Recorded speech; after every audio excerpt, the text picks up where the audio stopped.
आज माओवाद्यांनी भारत बंदचं आवाहन केलंय। गडचिरोली पोलीस त्या पार्श्वभूमीवर सतर्क झालेत। अलीकडेच माओवाद्यांनी केलेल्या हिंसक घटनांच्या पार्श्वभूमीवर अतिसंवेदनशील भागामध्ये पोलिसांचं विशेष कॉम्बिंग ऑपरेशन सुरू आहे। छत्तीसगड सीमेलगत असलेल्या भागावर विशेष लक्ष केंद्रित करण्यात आलेलं आहे। गडचिरोलीमध्ये पोलीस सध्या ॲक्शन मोडमध्ये आहेत। कॉम्बिंग ऑपरेशन सुरू आहे।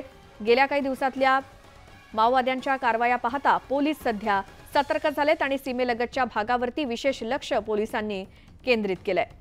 माओवाद्यांनी भारत बंदचं आवाहन केलंय आणि त्या पार्श्वभूमीवर हा सगळा बंदोबस्त। अधिक माहितीसाठी जाऊयात महेश तिवारी, आमचे प्रतिनिधी आपल्या सोबत जोडले गेलेत।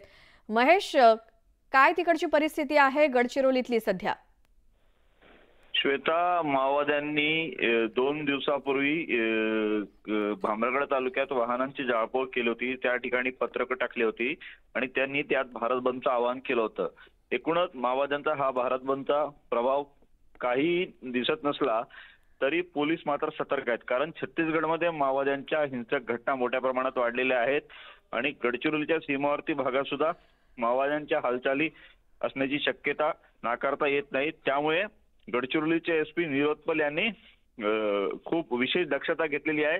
360 कमांडो पथकांच्या विशेष तुकड्या भामरागड, एटापल्ली लगत असलेल्या छत्तीसगडच्या सीमेलगत असेल, तेलंगणाच्या सीमेलगत असेल त्या भागात कॉम्बिंग ऑपरेशन करत आहेत। अतिसंवेदनशील भागात विशेष लक्ष देण्यात आलेलं आहे।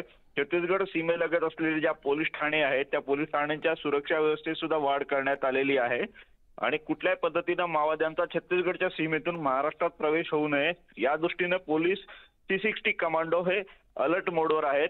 कालही माओवाद्यांनी छत्तीसगडमध्ये मोठ्या प्रमाणात जाळपोळीच्या घटना केलेल्या आहेत। माओवाद्यांनी काल 2 बसही छत्तीसगडच्या बिजापूर जिल्ह्यात जाळल्या होत्या। बिजापूर हा गडचिरोली जिल्ह्याला लागून आहे। नारायणपूर आणि बिजापूर हे छत्तीसगडचे 2 अतिसंवेदनशील माओवाद प्रभावित जिल्हे आहेत आणि तिथं घटना करून माओवादी सीमेवरती भागात येण्याची शक्यता गृहीत धरून पोलिसांनी सीमावर्ती भागावर विशेष लक्ष केंद्रित केलेलं आहे। एकूणच माओवाद्यांचा हा भारत बंद कुठल्याही पद्धतीत या ठिकाणी यशस्वी झालेला दिसत नाही आहे, कुठलाही प्रभाव नाही आहे। मात्र माओवाद्यांना कुठल्याही पद्धतीची घटना करण्यात संधी मिळू नये या दृष्टीने पोलिसांनी विशेष लक्ष केंद्रित केल्याचं आपल्याला पाहायला मिळत आहे। 360 कमांडो मोठ्या प्रमाणात जंगलात कॉम्बिंग ऑपरेशन राबवत आहेत। 50 ते 100 किलोमीटरचा हा पायी पोलिसांचा 360 जवानांचा कॉम्बिंग ऑपरेशन आपल्याला दिसून येत आहे। श्वेता, धन्यवाद महेश या सगळ्या माहितीसाठी।